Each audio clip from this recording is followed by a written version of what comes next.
हाय, मी नीलम. आज एक छानशी गोष्ट ऐकूया बरं का. एका स्त्रीचा अपूर्ण श्वास. रात्रीचे 11 वाजले होते. संपूर्ण घर झोपेत बुडालं होतं. फक्त स्वयंपाकघरातून येणारा मंदसा छनछन आवाज त्या शांततेला भेदत होता.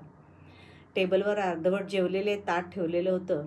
भाजी थंड झाली होती, पोळी कडक झालेली आणि अनया त्या ताटाकडे बघत होती. तिच्या डोळ्यात झोप नव्हती, पण थकवा आणि ओलसरपणा होता. दाराच्या पलीकडून कोणीतरी डोकावलं, पण तिला पाहणारं कुणीच नव्हतं. पहाटे 5 वाजता घरातील सगळे अजूनही निजलेले आणि अनया झाडू हातात घेऊन स्वयंपाकघरात कामाला लागलेली. गॅसवर दूध ठेवलेलं, सासूबाईंसाठी चहा तयार होत होता, मुलांच्या डब्यासाठी आलू पराठे बनवले होते आणि नवरा रोहनचा शर्ट प्रेस होत होता. इतका उशीर का झाला? माझा चहा थंड झाला. सासूबाईंचा रोजचा ओरडा कानावर पडला. आणि या काहीच बोलली नाही. फक्त मान खाली घालून तिने पुन्हा चहा बनवला. जणू तिने आपल्या तोंडाला कुलूप लावलं होतं. रोहन ऑफिसला जाताना फक्त एवढंच म्हणाला, कपडे नीट ठेव, मीटिंग आहे, उशीर होतोय मला. ना निघतो म्हणाला, ना काळजी घे, फक्त चाव्या टेबलावर आपटल्या आणि निघून गेला. दुपारपर्यंत घर चमकत होतं, पण ती स्वतः मात्र फिकी दिसत होती. सासू त्यांच्या कमरेच्या दुखण्याचं रडगाणं गात होत्या. सासरे टीव्हीवर बातम्या पाहत होते. मुलं शाळेत गेली आणि ती भिंतीला टेकून बसली होती. तिच्या बोटांपर्यंत थकवा पोहोचला होता, तरीही ती सगळ्यांसाठी जेवण बनवत होती. जेव्हा ती स्वतः जेवायला बसली, तेव्हा भाजी थंड, पोळी कडक झाली होती.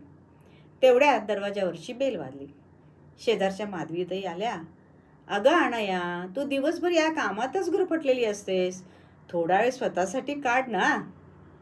अनया हसण्याचा प्रयत्न करत म्हणाली. ते हसू तोंडावर होतं, पण मनात नव्हतं. वेळ माझ्या वाट्याला फक्त झाडू आणि भांडी घेऊनच आली आहे हो ताई. सायंकाळी मुलं घरी परत आली.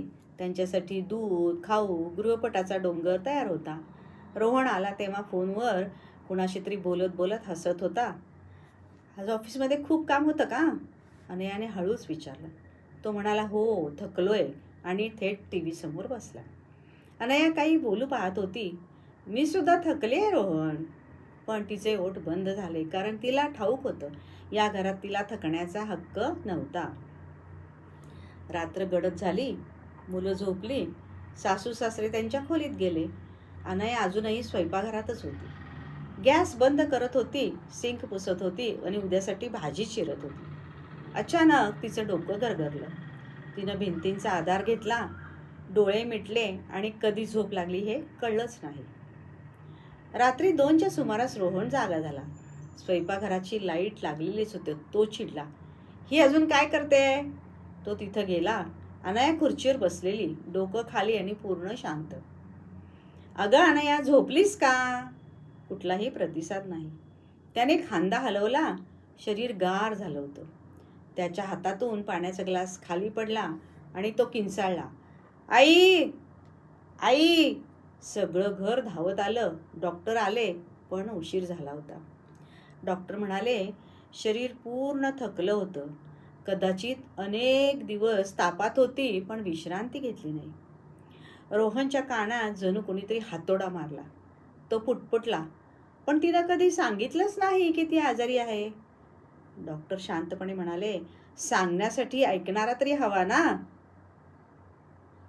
सकाळ झाली. सूर्य उगवला, पण त्या घरात काळोख होता. स्वयंपाकघरात तेच अर्धवट ताट पडलं होतं, थंड आणि निशब्द. सासूबाई चहा बनवत रडत होत्या. कधी विचारच केला नाही की ती इतकं सहन करत होती. मुलाने विचारलं, आई कुठे आहे? रोहन काहीच बोलू शकला नाही. काही दिवस गेले. घर चालू होतं, पण जीवन थांबलं होतं. एका संध्याकाळी रोहनला कपाटात एक डायरी सापडली. वर लिहिलं होतं, माझं मौन. पहिलंच पान उघडलं आणि डोळ्यातून अश्रू ओघळले. आज ताप आहे, पण काम तर करायचंच आहे मला. मी थांबले तर हे घर थांबेल. कुणी विचारेल का की मी ठीक आहे का? बहुतेक नाही. मी आता एक मशीन झाले, जी सकाळी सुरू होते आणि रात्री बंद होते. मला भीती वाटते की एखाद्या दिवशी मी कोसळेन आणि कुणाला कळणारही नाही. कदाचित तेव्हा लक्षात येईल. घर भिंतींनी नाही, एका स्त्रीच्या श्वासांनी चालतं. शेवटच्या ओळीवर रोहन थांबला. जर माझ्या जागी कधी दुसरी कुणी आली तर तिला एवढंच विचार, थकलीस का? हे शब्द एखाद्याच्या आयुष्य वाचवू शकतात. रोहनचे हात थरथरू लागले. त्याचे डोळे पाण्याने भरले. पहिल्यांदा तो खऱ्या अर्थाने रडला. त्या दिवसानंतर त्याने स्वयंपाकघरातले ते ताट जपून ठेवले, आठवण म्हणून की स्त्रीची मेहनत कधीच हलकी नसते. जरी तिचा आवाज कोणाला ऐकू येत नसला तरीही प्रत्येक घरात एक अनया असते जी सगळ्यांची काळजी घेते पण स्वतःला विसरते. ती बोलत नाही पण तिचे हात, तिचे डोळे आणि तिचा थकवा रोज ओरडतो. कधी तिच्या शेजारी बसून फक्त एवढंच विचारा, थकलीस का? कारण हेच शब्द एखाद्याचं जीवन वाचवू शकतात.